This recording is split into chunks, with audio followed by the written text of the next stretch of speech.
What's up, guys? Laura here, owner of STP. I've been a test prep coach for 17 years, and I've helped hundreds of students land or surpass their goals on the SAT. The purpose of this video today is to give you a solid prep plan if you are gearing up to take the March test this year. But before we get started, make sure if you haven't yet, you smash that subscribe button and notification bell below, because I come out with free content every single week to help you master the SAT. All right, guys, after coaching for over 17 years, I've seen it all. I've seen good ideas when it comes to prepping for a test, and I've seen bad ideas when it comes to prepping for a test. So I'm actually going to give you a list of 5 do's and 5 don'ts. So things you're going to want to do to get ready for March, things you're not going to want to do to get ready for March, to hopefully help build your confidence so that you feel super ready going into this test.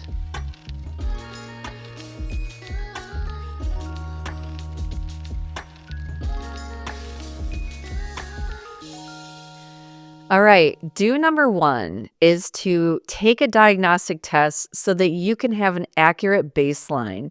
You're going to want to know where your starting point is so that you can develop goals and the best prep plan possible.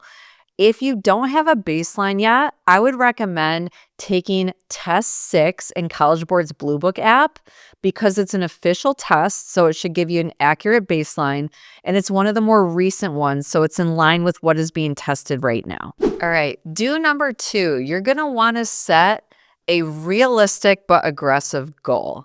So if you have 8 weeks or a little less to prep, I would say aim for a target score that's 100 to 150 points higher than where you're at right now. I think if you go any higher than that, you're setting yourself up to fail given the short time frame. If you want to go up more than 150 points, plan to take an additional test later on so you can continue prepping and chipping away at it. All right, tip number 3 is to make a prep plan and stick with it.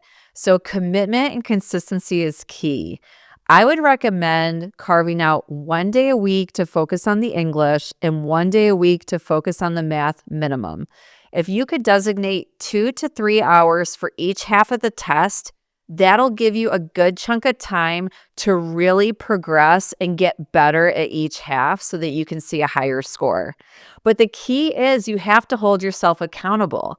So make sure you set like a standing appointment time on your phone's calendar so that it'll pop up SAT day and it will remind you, oh, I've promised myself I'm going to work on the test right now.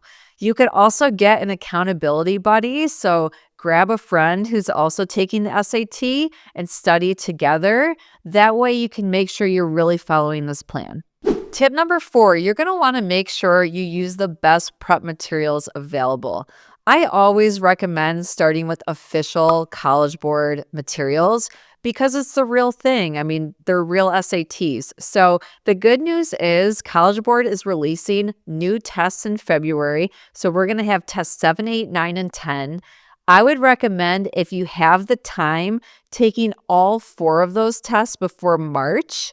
I anticipate these tests are going to be in line with the current trends and will look very similar to what is being tested on your official March test. By the way, guys, comment below if you want to see me make walkthroughs for these new tests 7 through 10, because I'm really thinking about posting some videos to YouTube with answer explanations. So let me know if you would find that helpful. Also, if you really feel like you need work on the English module specifically, maybe you're running out of time, maybe the reading passages are just over your head, or they feel like they're too challenging and you're not sure how to tackle them, we're giving away our English workbook for free right now.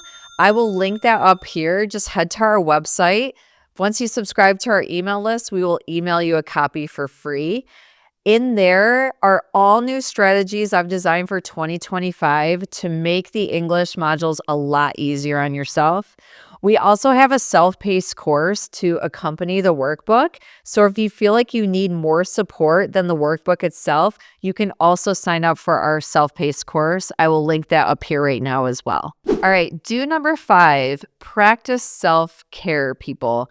So it's not just about knowing how to do the questions. You can't perform at optimum levels on test day if you're not taking care of yourself. So make sure you're getting enough sleep every night. Make sure you're exercising regularly. Eat healthy. The mind and body are connected, and it will be to your benefit if you're taking care of yourself physically, because then cognitively, you're going to be on your A game on test day. All right, that was my 5 do's. So if you're finding this video helpful so far, make sure you show me some love and hit the like button below. Now let's get into the don'ts. These are the mistakes I've seen students make that have really hurt them instead of helped them in their prepping endeavors. Don't number 1 is a big one. Don't cram. So if you're watching this video, chances are you're a planner, not a crammer. So that's to your benefit, because the highest score gains come from students who are willing to make a consistent weekly commitment over time to prepping. Sure, a crash course can help move the needle a little bit. Sure, a last-minute tips video can help you maybe get a few extra points. But really, if you want to see 100, 200, 300-point gains, it's all about putting in the blood, sweat, and tears over an extended period of time. And I'm sorry if that's not what you want to hear, but I feel like as a test prep coach, I have to be completely honest with you, and I don't want to sugarcoat anything. All right, don't number 2. Please don't take test after test after test without going back and reflecting on your mistakes. So the most important part of your prep plan will be going back to the ones you missed, trying to re-answer them, seeing if you get it right on a second attempt, then figuring out why your original answer was wrong and figuring out why College Board thinks the other answer is right. Without doing this reflection piece, you will miss out on the true learning that you need to take place in order to do things differently. You need to learn how to think like College Board.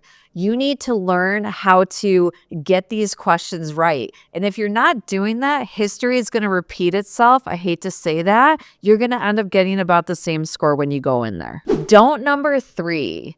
Please don't just look at your mistakes one time. It's going to be important for you to keep a mistakes diary. This is what I do with my students. So when we go over their misses together, I actually screenshot them and save them in a separate document, because I want to show these questions to my students again at a very later date and see if they still remember how to do them and if they can explain it to me. So it's all about repetition, guys, and it's all about making sure you continue to expose yourself to problems you had a tough time with until you know for sure you have them down. One time probably won't be enough. All right, don't number 4. Don't assume if you land a score one time on a practice test, that's what you're going to get when you go into the SAT. So I've had students on consultation calls basically say that to me. Oh, I got a 1500 on practice test 5. I don't know why I only got a 1380 on the real thing. Well, really, it's because you need to see that 1500 consistently across 3 or 4 practice tests minimum to ensure that's what you're going to get when you go into the real thing. So just at one test at a 1500 isn't going to cut it. It could be an outlier. It doesn't really show that that's where you're at, I guess is what I'm trying to say. So make sure whatever your goal score is, you're scoring that consistently on multiple tests before you go into the real thing. All right, don't number 5. This is my last don't. Please don't count out the ACT. So if you're not moving the needle with the SAT and you feel like you're not making that much progress or you're super, super far from your goal, I would recommend trying a practice ACT, because I've noticed some students naturally score 50 to 100 points higher on the ACT than the SAT.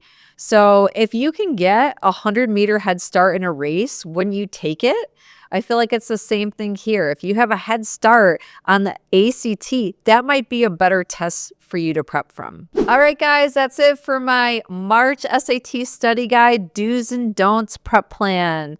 I hope you found this video helpful, and I wish you the best of luck in your prepping endeavors as you get ready for the next test. Until next time, happy prepping.